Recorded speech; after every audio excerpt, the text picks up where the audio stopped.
శ్రీ సత్యసాయి జిల్లా ధర్మవరం పట్టణంలో ప్రజలకు రవాణా శాఖ ద్వారా సేవలన్నీ సులభతరంగా అందించాలన్న ధ్యేయంతో ధర్మవరం మార్కెట్ యార్డ్ ప్రాంతంలో రవాణా శాఖ విభాగాన్ని ఏర్పాటు చేసినట్లుగా రాష్ట్ర ఆరోగ్య కుటుంబ సంక్షేమ వైద్య విద్యాశాఖల మంత్రివర్యులు సత్యకుమార్ యాదవ్ తెలిపారు. ధర్మవరం మార్కెట్ యార్డ్లో రవాణా శాఖ ఏర్పాటు చేసిన ఆన్లైన్ సేవలను మంత్రి ప్రారంభించారు.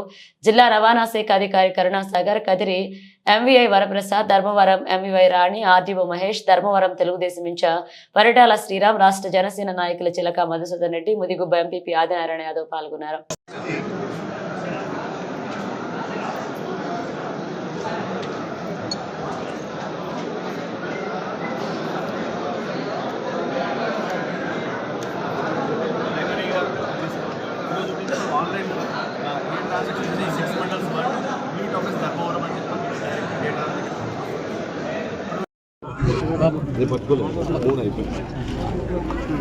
ధర్మవరం నియోజకవర్గంలో దీర్ఘకాలంగా అపరిష్కృతంగా ఉంటున్న అనేక సమస్యల మీద కూటమి ప్రభుత్వం దృష్టి పెట్టింది.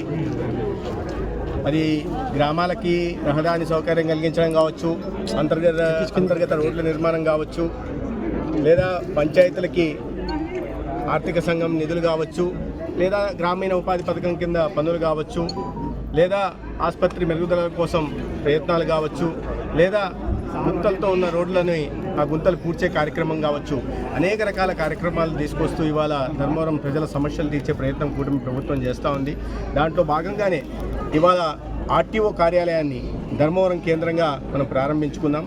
గతంలో ధర్మవరం పట్టణం కానీ, ధర్మవరం రూరల్ నియోజకవర్గం, తాడిమర్రి, అదేవిధంగా బత్తలపల్లి సంబంధించిన వాళ్ళు, అదేవిధంగా రాప్తాడుకు సంబంధించిన రామగిరి, కనగానపల్లి లేదా చెన్నకొత్తపల్లి ఈ మండలాలకు సంబంధించిన ప్రజలు వాళ్ళు ఏదైనా లైసెన్స్ తీసుకోవాలన్నా, లర్నర్స్ లైసెన్స్ తీసుకోవాలన్నా, డ్రైవింగ్ లైసెన్స్ తీసుకోవాలన్నా, లేదా వాళ్ళ బండిని రిజిస్ట్రేషన్ చేసుకోవాలన్నా, లేదా ఒక ఫిట్నెస్ సర్టిఫికేట్ తీసుకోవాలన్నా, లేదా ఇతర ఏదైనా ఇటువంటి సంబంధి ఆర్టీఓ కార్యాలయం సంబంధించి పనులు చేసుకోవాలంటే కదిరికో లేదా హిందూపూర్ పోవాల్సిన పరిస్థితి వచ్చేది. 60 నుంచి 90 కిలోమీటర్లు, 100 కిలోమీటర్లు వెళ్లాల్సిన పరిస్థితి వచ్చేది. ఆ పరిస్థితుల్ని తప్పించి ఇవాళ ప్రజల సౌకర్యం కోసం ఎవరు లైసెన్స్ తీసుకోవాలన్నా, ఎందుకంటే లైసెన్స్ అంటే 18 ఏళ్ల నుంచి లైసెన్స్ తీసుకోవడానికి అవకాశం ఉంది. అటువంటి విద్యార్థులకి ఇబ్బందులు కలగకుండా ఇక్కడే ధర్మవరంలో ఒక ఆర్టీఓ కార్యాలయాన్ని ప్రారంభించాం. దాంట్లో ఒక తాత్కాలిక భవనంలో ప్రారంభించడం జరిగింది. దీంట్లో 8 మంది సిబ్బంది ఉంటారు. ఇక్కడే మోటార్ వెహికల్ ఇన్స్పెక్టర్ కూడా ఉంటారు.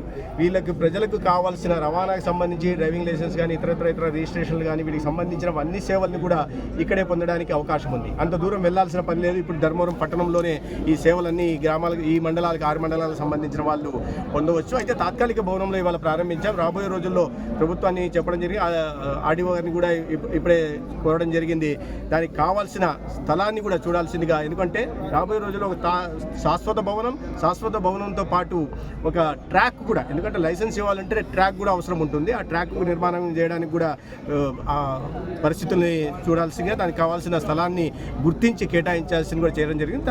రాబోయే రోజుల్లో అది తొందరలోనే ఇక్కడ శాశ్వత భవనాన్ని కూడా నిర్మించి ప్రజలకి వాహన దీనికి సంబంధించిన సేవల్ని అందించే ప్రయత్నం చేస్తారు. రెవెన్యూ సదస్సు వల్ల ప్రజలకు ఎక్కడే పరిష్కారం జరుగుతున్నాయి, లేకపోతే ఖచ్చితంగా జరుగుతున్నాయి. కొన్ని ఇవాళ రెవెన్యూ సదస్సుల ద్వారా ప్రజలు చాలా సంతోషంగా ఉన్నారు. ఎందుకంటే 5 సంవత్సరాల పాటు తీవ్ర ఇబ్బందులకు గురయ్యారు. వాళ్ళ భూమి వాళ్ళది ఉందా తెలియదు, ఆ భూమి మీద హక్కు వాళ్ళకు ఉందా లేదు తెలియదు.